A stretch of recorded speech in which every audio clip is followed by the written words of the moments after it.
Halo, Assalamualaikum warahmatullahi wabarakatuh. Saya Natasha Nasyifa, NPM 2110413411140, Prodi PGSD Universitas Bung Hatta. Baiklah, saya akan menjelaskan daur nitrogen. Sebelum itu, kita akan membahas apa itu nitrogen. Nitrogen adalah salah satu unsur yang berpengaruh terhadap kehidupan makhluk hidup.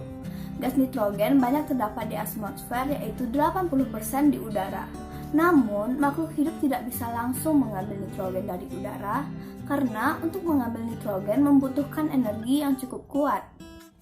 Nitrogen bebas dapat ditambat atau difiksasi terutama oleh tumbuhan yang berbintil akar, misalnya pelongan dan beberapa jenis ganggang.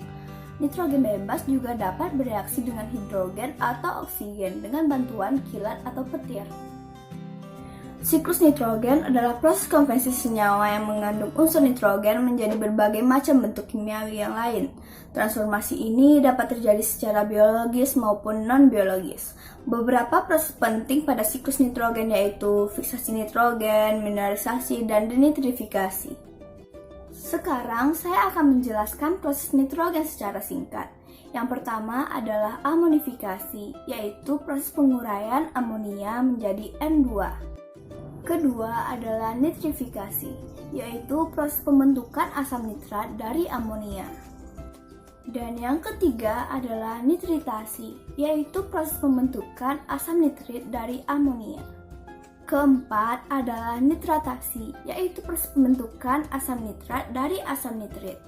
Selanjutnya, fiksasi, yaitu adalah proses pengikatan gas oksigen atau N2 bebas di dalam tanah. Dan yang terakhir adalah denitrifikasi. Denitrifikasi yaitu proses pelepasan gas oksigen atau N2 ke udara. Gas nitrogen di udara ditangkap oleh berbagai macam bakteri dan diubah menjadi asam amino, senyawa penyusun protein yang ada di dalam tubuh makhluk hidup.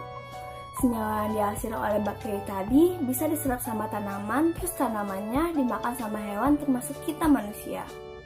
Pas hewan dan tanamannya mati, protein yang ada di tubuh mereka diurai sama bakteri pengurai menjadi NH3 atau amonia. Amonia ini menjadi NH4 atau amonium dalam proses nitrifikasi akan berubah menjadi nitrit dan nitrat. Kedua senyawa ini bisa diserap oleh tanaman atau bisa dirubah menjadi gas N2 dengan bantuan bakteri denitrifikasi. Proses ini terus berulang menjadi suatu siklus. Dan yang terakhir kita akan membahas tentang proses siklus nitrogen di alam. Tumbuhan memperoleh nitrogen dari dalam tanah berupa amonia atau NH3, ion nitrit atau NO2- dan ion nitrat NO3-. Beberapa bakteri yang dapat menambah nitrogen terdapat pada akar legum dan akar tumbuhan lainnya, misalnya Marcella crenata. Selain itu, terdapat bakteri dalam tanah yang dapat mengikat nitrogen secara langsung, yakni Azobacter sp yang bersifat aerob dan Clostridium sp yang bersifat anaerob. Nostoc sp dan Anabaena sp atau ganggang biru juga mampu menambah nitrogen. Nitrogen yang diikat biasanya dalam bentuk amonia. Amonia diperoleh dari hasil penguraian jaringan yang mati oleh bakteri.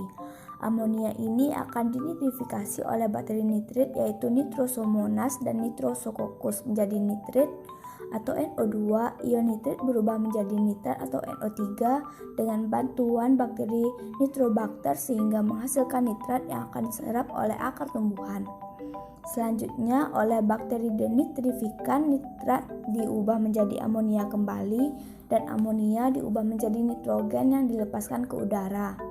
Dengan cara ini, siklus nitrogen akan berulang dalam ekosistem. Sekian video yang dapat saya sampaikan. Maaf jika ada kesalahan kata. Semoga video ini bermanfaat buat kalian. Saya harap kita akan bertemu lagi di lain kesempatan pada channel ini. Terima kasih telah menonton. Assalamualaikum warahmatullahi wabarakatuh.